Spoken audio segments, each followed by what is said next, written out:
Welcome back, everybody. Thanks for coming.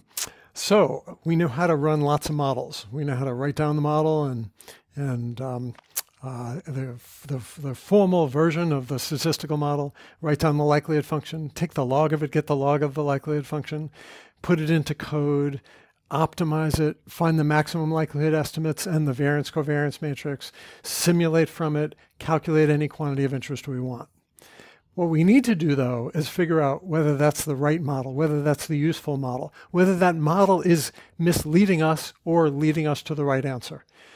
When we do this, how do we do this? I mean, how do we figure out whether it's the right model? What we've said so far is choose based upon the substance that you know. Choose the first principles of the stochastic component based upon the assumptions you're willing to make about the substance. That's the right advice, but still, in science, what we do is we make ourselves vulnerable to being proven wrong as many times as possible. We don't actually want to be wrong, of course, but we want to make ourselves vulnerable to being proven wrong. If you're not vulnerable to being proven wrong, you don't actually learn anything. So that's the key. The key to model evaluation, which is what we're going to talk about today, right now, is making yourself vulnerable to being proven wrong in lots of different ways. That typically involves looking for observable implications of the model in creative ways, lots of different observable implications, and then to go observe them and see whether your observable implication of the model is equivalent to or similar enough to the observation. And if it is, then that's consistent and you're good and keep going. If it's not, then it's a clue. And what you want to do always is push that model until it breaks so you know what the weaknesses are. All right, so that's what we're going to do today. Let's get going. So we're going to start by evaluating out-of-sample forecasts. That's a good way of looking for observable implications of a model. Your job, always when you come up with a model, is to find the underlying structure, the persistent features of the model, not the idiosyncratic features that are just in your data set, but if you drew another data set from the same data generation process, it wouldn't appear. What you want to make sure of, or try to figure out how to do, is to model the systematic features. You never know, of course, because you only get one model typically from the same data generation process. But that's what we're going to seek. So here's the idea, or one idea, one approach to this is take a data set and divide it up into two subparts, into two parts. And those parts we're going to call the training set and the test set. We're then going to fit a model following the usual procedures, the procedures that we just described, estimating maximum likelihood estimates, etc., to the training set piece of the data. And then we're going to predict the test set. That's going to be our out-of-sample evaluation. We're then going to compare it to the truth. We're going to take our prediction and see whether the test set actually corresponds to our prediction. So when we fit the data to the training set, the test set we don't look at all. Then we make the predictions and we unveil the training set, we unveil the test set values, and we see whether they correspond. And if they do, that's good news for the model. If they don't, then that may be good news for us because we can adjust the model. But it's not good news for the present model. It's an indication that there's something that we need to change. So we want to compare these predictions for point estimates and to the full distribution. So for example, if your prediction is that the probability of a 1 is 0.2, then that means that 20% of the time you should see 1s in the test set. Not 0% of the time, but 20% of the time. So we have to find ways of comparison, and it's not always immediately obvious how to do that. The best test sets, the way of dividing up the training set of the data set into the training set and the test set, are truly out of sample. Like make a forecast to the presidential election before the election has actually happened. That's the hardest test. If you take a data set and you divide up the existing data set into two, well, you know that the test set actually exists because you saw it. So there's a little bit of cheating there. There's a little bit of knowledge about the test set that gets leaked into your formation of the model that fits the training set. So the best test test sets are truly out of sample. But it's not always the case that it's feasible to wait until more out of sample data come. So you do what you can do. And sometimes you take a data set and just divide it up in two. Sometimes randomly, sometimes by geography, sometimes by time period, and perhaps there's other ways as well.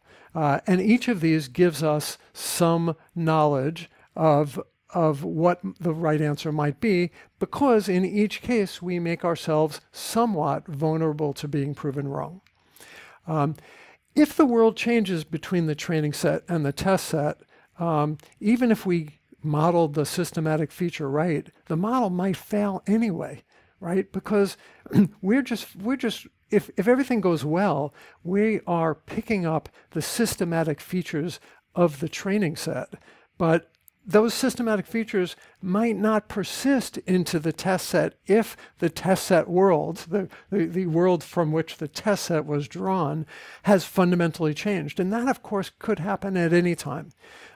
Between the time you make a forecast about an election and the election itself, all kinds of things could happen, things that are not in your model. But that's okay. Then you're vulnerable to being proven wrong about the thing that you left out of the model. That's still useful to know. This little graph is a general way of thinking about it. It comes from this book cited at the bottom. It's a pretty useful. So on the vertical axis is prediction error. So you think of it as out of sample prediction error. On the horizontal axis is how complex the model is, from simple on the left side to complex on the right side. Think of model complexity in a regression as number of explanatory variables, or whether you have squared terms or interaction terms or things like that. Of course, there's lots of other features of model complexity. You saw that when we were coming up with stochastic components in the last section. We start off with independence assumptions, and then we add a dispersion parameter, and we go on and on. So the more model complexity that we have along the horizontal axis, we wind up on the right-hand side. So then the idea here is that as you fit data solely to the training set, the in-sample data, you're going to fit better and better. So the amount of prediction error will go down. But that's not actually a prediction. It's certainly, it is by definition not an out-of-sample prediction. It's just a prediction of the data that you actually have. And so it is certainly going to be the case that the more complex model that you have, the more features of the model that you have, the better the model is going to correspond with the data, because you're basically fitting it better and better. You can think of just running regression and putting in more explanatory variables. If you have n observations and you have n explanatory variables, you fit perfectly. Right, so we're not learning very much. That's just a fact. What we really want to do is predict what's going to happen in the test set, okay? And the error in the test set will also drop at first as we're picking up the systematic features of the training set. That is, when you fit a data set with a model to the training set but use it to predict the test set, the error in the test set will drop at first, and then at some point, which is not known, the error will start to go up. Now, when will it start to go up? Why will it start to go up? The error will start to go up if you're fitting the in-sample data so well that you're picking up, you're modeling little blips in the data. Your data set, according to your model, includes a lot of random error, right? It includes the stochastic component. And in the data, of course, that random error isn't designated as random error. It's just fixed features of the data. It's just the data. You don't know which is random and which is systematic. You just have the data. And so if you're fitting every blip in the data with your functional form, then some of those pieces of the functional form are not picking up the systematic component as it's supposed to. It will be picking up the random component, the stochastic component, and attributing it to the systematic component. And then when you go to the test set to make a prediction, you will not only be using the systematic component, but you'll also be using the stochastic component, which by definition is random and won't help you predict. So that's why the error starts going up. Of course, you don't know where this point is. We don't know ahead of time when a model becomes so complex that adding more features will make forecasting worse. So that's the difficulty of of modeling and prediction. Also, these folks, Hasty et al., they were mainly interested in the things that computer scientists tend to be interested in, which is classification and prediction. They're good ways of evaluating a model. We do that with out-of-sample forecasts, just as we're doing here. But what we're often interested in the social sciences is not only classification and prediction. We're also interested in things like estimating causal effects and counterfactual predictions. And in those cases, it becomes even more difficult to look for observable implications of a model. But in any event, one way of evaluating a model is with out-of-sample forecasts. There are lots of other methods of evaluating models, and you should look for as many as possible. I really mean that, as many as possible. The more you can offer your readers, the more you can give to anonymous reviewers, the less the probability that they come back and say, oh, you didn't try this, I think you're wrong for that reason. If you have 10 ways of evaluating your model and your model passes those tests, that's a really great thing. Then it becomes pretty compelling. Even better, if the tests it passes are very different from one another, and it's unlikely that you would pass one test for the wrong reason and another test for the wrong reason, and those wrong reasons would be the same, then, but it turns out you actually pass all of the tests, that actually becomes really compelling. So what you always want to do is look for all of the observable implications of a model that you could feasibly, under the time constraints and resources constraints involved, test. So, some other methods of evaluating models. We can do cross-validation. So here's an interesting idea. What you do in cross-validation is randomly select k observations from your data set, define those as the test set, make everything else as the training set. So you evaluate, you fit your maximum likelihood model to the n minus k observations.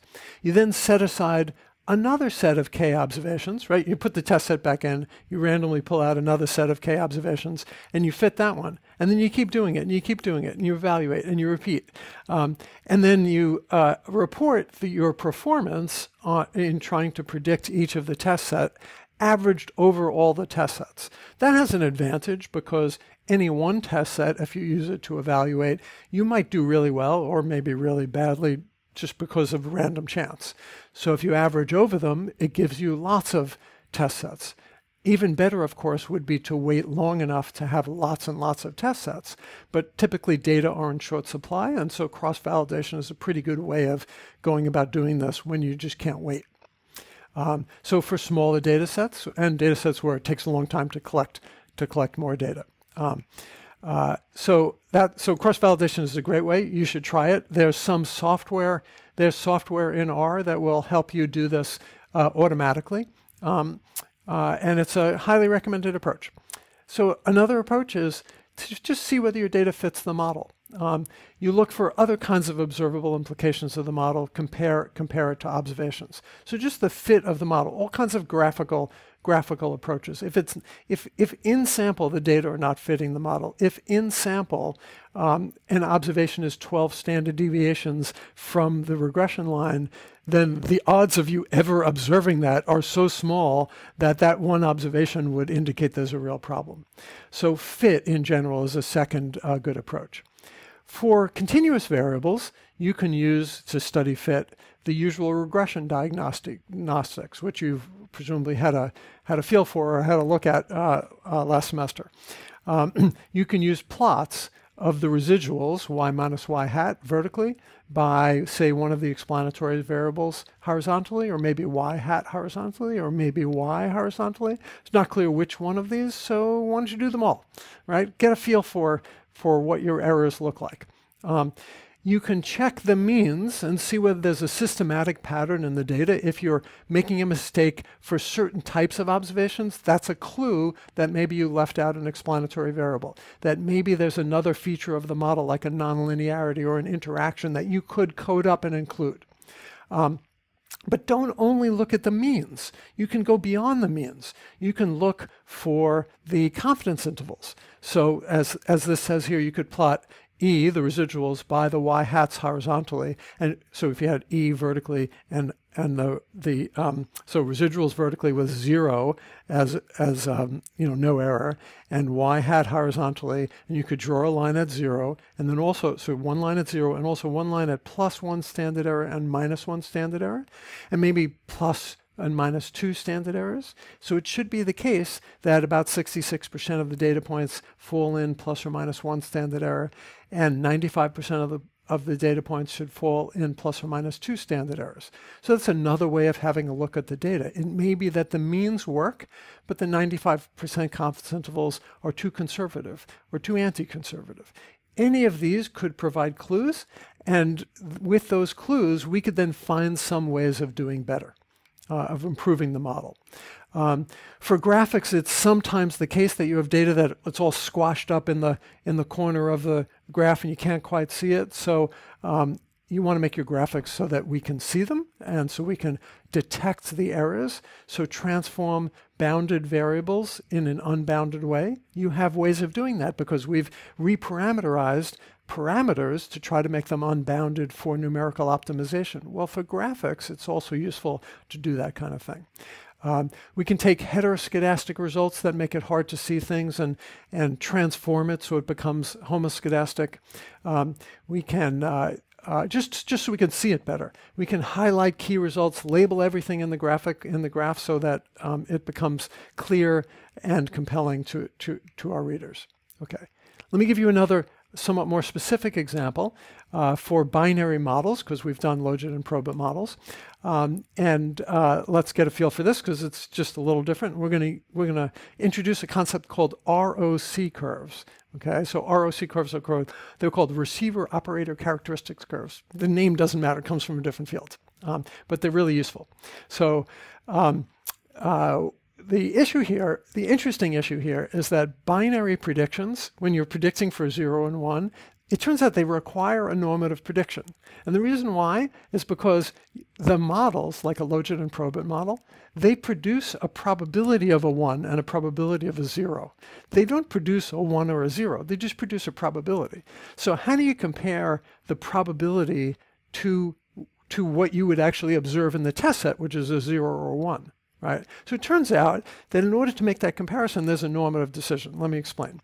So let's define C as the number of times more costly it is to misclassify or mispredict a 0 as a 1 than a 1 as a 0. So that's what C is.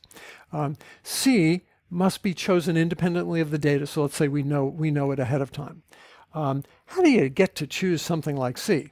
So you could use normative philosophy.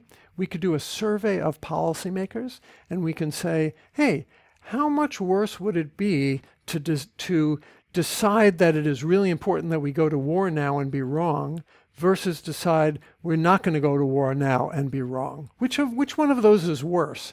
Maybe one of them is 10 times worse than the other. These things matter in the way that I'm going to describe to you exactly right now.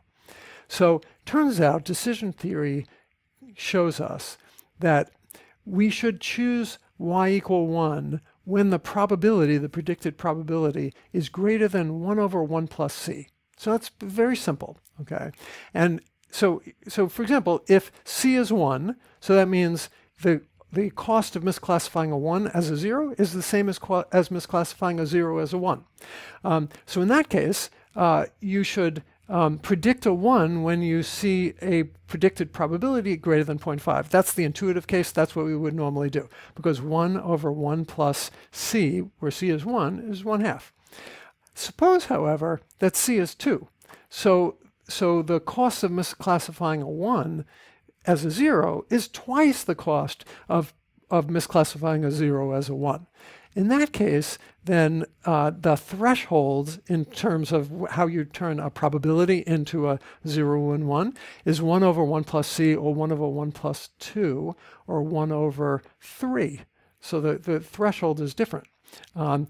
So choosing C is a normative choice, a normative decision. And it's actually really important. In fact, a really great project, if you're in, let's say, international relations, would be to go and do a survey of policymakers and figure out what C should be for them. That would actually change the literature, because for the most part, what people do in the literature is they just run logits and they look at the answers, and if they want to compare their results to an out-of-sample test evaluation, they just assume implicitly that C is 1, because anything above a pi of 0.5 they just call a 1.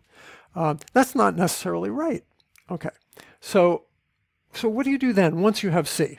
Well, here's the idea. So we're going to compute the percent of ones correctly predicted, and we're going to compute the percent of zeros correctly predicted. And then there's going to be patterns in the errors in different forecasts, which we'll pay attention to. We can do that with C equal to a chosen value. But suppose you don't know what C is. Suppose you don't want to decide what C is. Suppose you don't want to make that normative decision. Because after all, there's never been a normative decision that we've had 100% agreement on in society. So suppose we like to get around this problem. So ROC curves are a way actually around this problem in a really interesting way. So here's the idea. For every possible C, we're going to compute the percent of ones and the percent of zeros correctly predicted, each one separately. Then we're going to plot the percent ones correctly predicted, so the percent ones correctly predicted, percent zeros correctly predicted, and each of the dots on here is for a different value of C. Because once you know C, you get a percent of ones correctly predicted and a percent of zeros correctly predicted for any C. So if C is 0.5, you take each one of the predicted probabilities, you turn it into a prediction of a 0 or 1, and then that gives us a percent of the ones, the true ones that are predicted correctly, and the percent of the true zeros that are predicted correctly. And we have true percent of ones predicted correctly by percent of zeros predicted correctly. That's one dot on the curve. So now let's suppose C is not 1, but is 2. So if it's 2, then our threshold is 1/3, and then we get a different percent of ones correctly predicted and a different percent of zeros correctly predicted. Now we plot a second dot on that curve. Well, suppose C instead is 1.5 or 1.25 or whatever it is. So if we keep doing that, we trace out a curve on this percent of ones by percent of zeros correctly predicted. We can then overlay that curve for our model and for the other guy's model. If one curve is above the other the whole way for every value of C, if it has a higher percent of ones correctly predicted and zeros correctly predicted, then our curve dominates the other. Dominates is a mathematical term. It just means it's always better than. So that means it's always better than no matter what the normative decision is. And that means we don't have to make the normative decision. The model dominates. The model is always better. So that's a pretty great situation. Otherwise, if one model doesn't dominate, then that means that model might be better for some cases than for others, for specific ranges of C. And it's really important to know that, because that might mean that you would choose one model for certain purposes and another model for other purposes. Okay, so let's look at an example. Over here on the left-hand side is an actual ROC curves fit in sample for now from this paper. So what's this paper? This paper that Langsha and I wrote. So we wrote this paper in World Politics. And Langsha was a postdoc here, and then went off, and she was a professor for a long time at UCSD. So she and I wrote this paper on improving forecasts of state failure. So what the heck is that? Well, state failure is when a country loses the ability to impose the rule of law on its citizens. Sudan, Iraq, when basically all hell breaks loose. The CIA actually put together a group of people publicly when prompted by Vice President Al Gore. He actually, as Vice President, had a research idea. He noticed that there were 1 or 2 or 3 countries that failed every year. And that was an enormous expense for the United States government. Being able to know ahead of time when a state would fail would be really important, because if you really knew ahead of time, you might be able to send the troops in to do something. You don't want to send the troops in if it's going to be a waste of time. You do want to send them in if you could do something and it would make a difference. And so being able to predict ahead of time when state failure would happen seems to be really valuable. And so Al Gore's research idea was, hey, couldn't we predict this? Like, we know all the characteristics of these countries. We have time series data. We could get time series data, collect time series data. Couldn't we actually predict this? So he said to the CIA, go do something. And to everyone's credit, they put together the State Failure Task Force. And they thought, like, what a great idea. Let's see whether they could do this. They spent an enormous amount of money collecting a data set. As I'll show you later when we do case control studies, they didn't get correctly how you did an analysis of data like this, but they did have the great idea of making these forecasts. And so we took their forecast and we tried to improve it. One way we improved it was fixing case control methodology, which I'm going to describe later. The idea of case control methodology is you can collect data for rare events. And for rare events, you don't just take a random sample of all the different possibilities, because you'll never wind up with the rare ones. So there's a much more efficient way of sampling. If you do that, you have to correct. If you don't correct, you get massive bias, which is unfortunately what the State Failure Task Force did. But we were able to correct it with their data. It wasn't very hard, and give it back to them for them to keep improving. So what we're going to show here now is after that correction, that we can improve what they did by using some models better than logit models.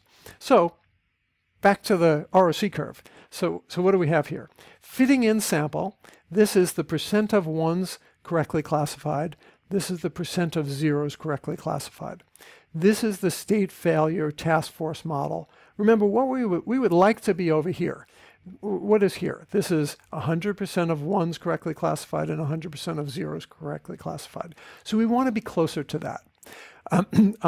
We ran the State Failure Task Force model, and they did okay. This was their model for, this was the ROC curve, right? So maybe this point was for C equal 1, and maybe this point is C equal 4, etc. I don't know which points are which, but this is all the possible values of C. It traces out the performance of the model based upon all the values. We then came up with another model, a neural network model, which we may talk about later on. It's a more sophisticated and flexible version of a logit model, but you can just think of it as a logit model with a better functional form, or more flexible functional form. When we use that, fitting the data in sample first, we find that our model dominates the State Failure Task Force model, because we're closer to the top here for every point. This curve never goes below this curve, right? We're always above this curve. So it is, in some sense, no surprise that we did better, because first of all, we came second, so whoever comes second always does better. But second, we did better in fitting in sample, and of course we just had a model that was more flexible, so of course it would fit better in sample. The real test is whether it fits better out of sample. So we reserved some of the data and we evaluated it out of sample. So I'll come back to the right side here, but I'm going to click and change this graph to now out of sample. So this is now an out of sample graph, but we still have the percent of ones correctly predicted and the percent of zeros correctly predicted. The State Failure Task Force model is again the dashed line, and our out of sample forecasting model is the solid line. Now, you have to squint for some of these points, like right here, but for every point, no matter what C is, our new model does better out of sample than the State Failure Task Force model. So that's when we get to, just raise our hands and cheer. But anyway, we of course gave this back to them so that they could use it. So our model then dominates the State Failure Task Force model. That's a good thing. That's a useful thing. That's one way of making yourself vulnerable to being proven wrong.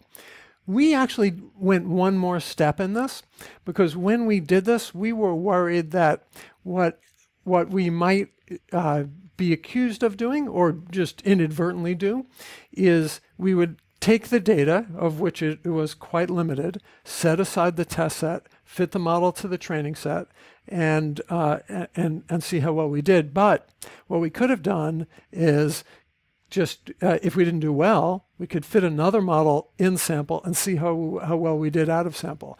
And then we could fit another model in sample and see how well we did out of sample, and just keep doing that. Well, if you keep doing that and you keep peeking at the out of sample model and using that out of sample fit to change the model that you're using for the training set, well, then you're not actually you're not actually making yourself vulnerable to being proven wrong, because eventually you will be using the test set to adjust the training set, the model that's fit to the training set, so that you apparently fit the test set well. It's not really out of sample at all.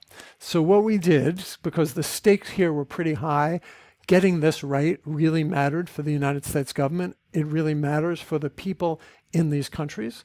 And so what and the amount of data was pretty limited, because there just aren't that many countries in the world, and there aren't that many countries that fail in the world. So we thought about this particular problem and worried about it. And before we analyzed the data, we set aside the data in 3 pieces: a training set, a test set, and a second test set. The second test set we took and we set it aside, and we didn't look at it. We didn't look at it at all. We then repeatedly did what we want with the training set and the test set until we were done. When we decided we were done, we then one time took all of that data, fit it together, and made a prediction to the test set. Another way of thinking about this is we divide the data into a training set and a test set.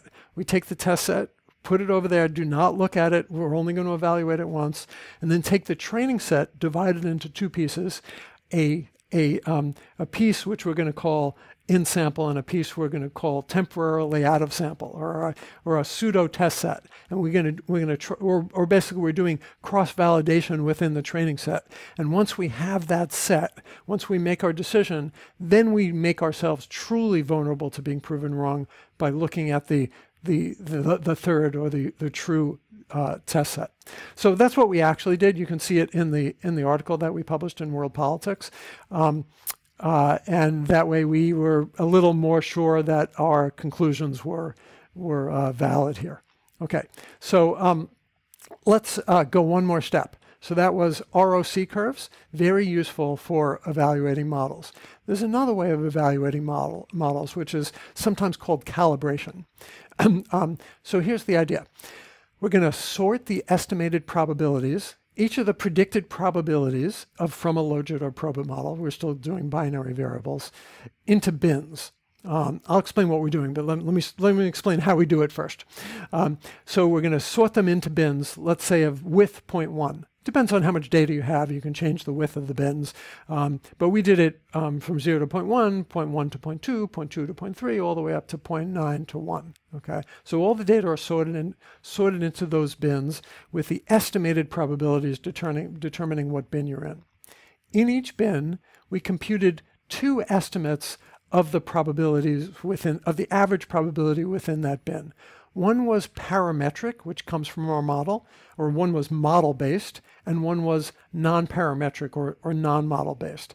The model-based estimate was the mean prediction. So we took the bin, which is 0 to 0.1, took all the predictions in there, and averaged them, just got one number. So that number is going to be around 0.05, right? You know, if they were all uniformly distributed, it would be 0.05. But somewhere in there, it's going to be some number. So that's model-based. Next, we're going to take the average fraction of ones. So that's not model-based, just the average fraction of proportion of ones in there.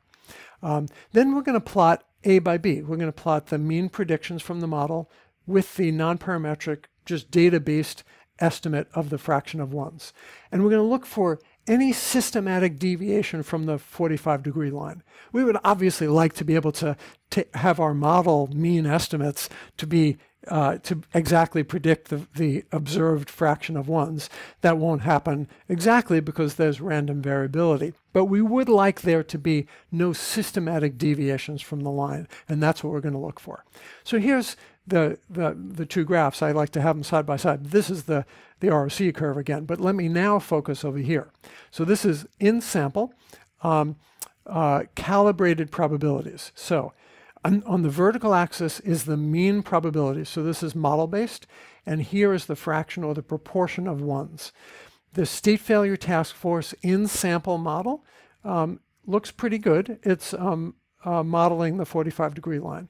Similarly, our new model, it also looks pretty good. So the model proportions, the mean proportions within each of the bins, is similar to the proportion of ones. So that's great. Our model has one feature that is an improvement, which is that the probabilities go higher, right? So they go up here. So that means that's because our model is more discriminatory, right? We can detect more. We can make detections with higher probabilities. We can make predictions with higher probabilities. So that's a good thing. But this is all in sample. We now need to go one more step and do this out of sample. All right. So out of sample, let's look at ours first. So ours is okay. I'd rather it be right on the 45-degree line with just random jitters. They were all, it's sort of at the 45-degree line, a little above it, then it comes back down, and then it's on it, then it comes back off. So it's not bad off the 45-degree line, but it's not perfect. This is the state failure task force calibrated probabilities. This is really crazy, okay? So down over here, they're not bad. Down over here, they basically follow the 45-degree line. But over here, it goes in the wrong direction. So what that means is, suppose the suppose the fraction of ones, the actual answer, is really small. Well, what is it that the model predicts? Well, either it predicts something really small, just look at the dashed line, or it predicts something really large. The 25% probability of state failure is really huge. So it turns out it's going to be either one, right? Which is not what you want.